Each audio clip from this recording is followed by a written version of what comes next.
Belajar filsafat kadang-kadang ada serunya juga ya. Barangkali banyak sebenarnya dari sendi-sendi kehidupan kita itu yang sebenarnya sudah ada di dalam ilmu filsafat. Filsafat itu kan sebenarnya tentang cara berpikir mendasar dan cara berpikir yang didasari pada konteks yang didasari oleh kasualitas, dan itu sesuatu yang bisa dinilai secara sistematis. Cara berpikir filsafat ini pada dasarnya adalah cara berpikir yang mengembalikan manusia kepada cara berpikir yang mendasari itu dengan sesuatu yang dapat dinilai.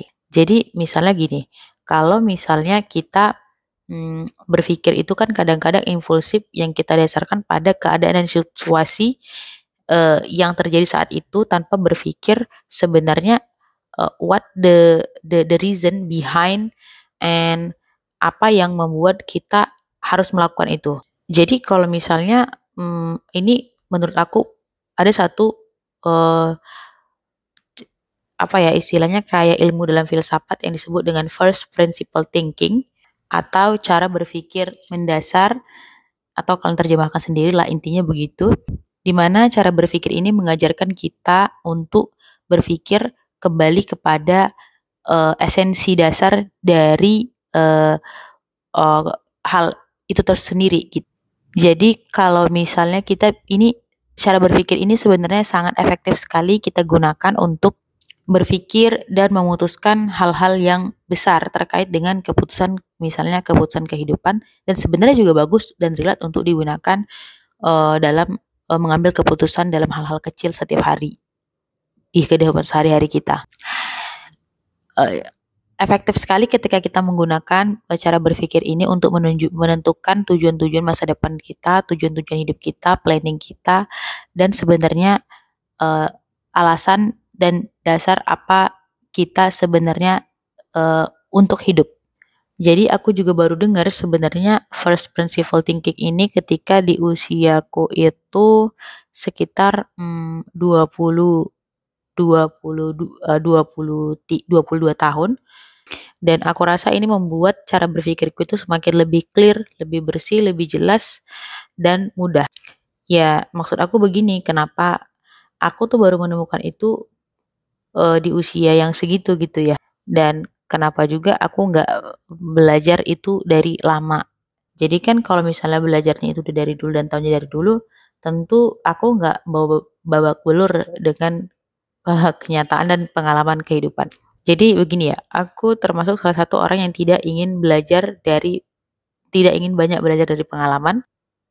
Maksudnya tidak ingin banyak belajar dari pengalaman sendiri, terutama itu hal-hal yang eh, hal-hal yang problematika dalam hidup. Kalau bisa ya belajarnya dari pengalaman orang lain. Jadi kita tuh tinggal ngambil ininya aja, tinggal ngambil value atau ilmunya aja gitu, hikmahnya aja gitu.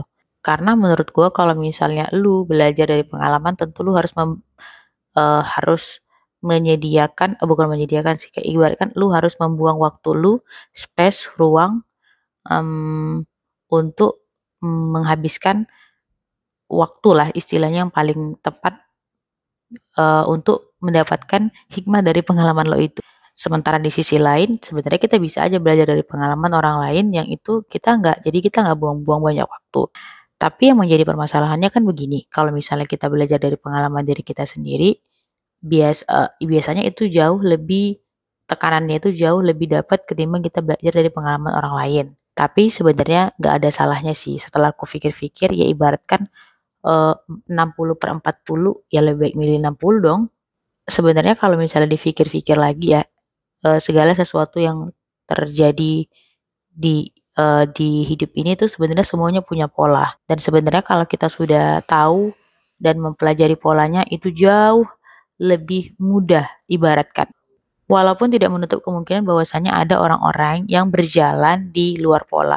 Tapi kalau aku sih tetap pragmatis dan realistis, ya kalau bisa dalam pola, cubicle, kenapa enggak? Karena itu memudahkan hidupku.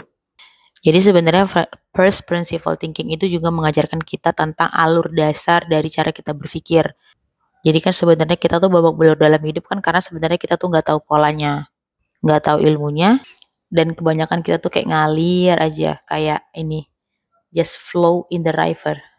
River apa river sih? Pokoknya itulah.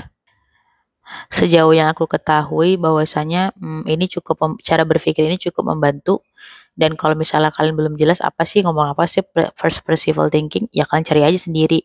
Udah banyak kok penelitian dan jurnalnya. Yang penting gue udah ngasih tahu ke lu bahwasanya itu penting. Selebihnya lu cari aja sendiri. Kan gak mungkin gue kasih tahu lu semuanya. Ya setidaknya lo effort lah kayak gitu. Karena kalau misalnya lo effort sendiri dengan usaha lo, itu artinya lo punya kemauan, lo punya desire, lo punya desire di dalam hati lo. Karena biasanya effort itu sebanding dengan apa yang dapatkan.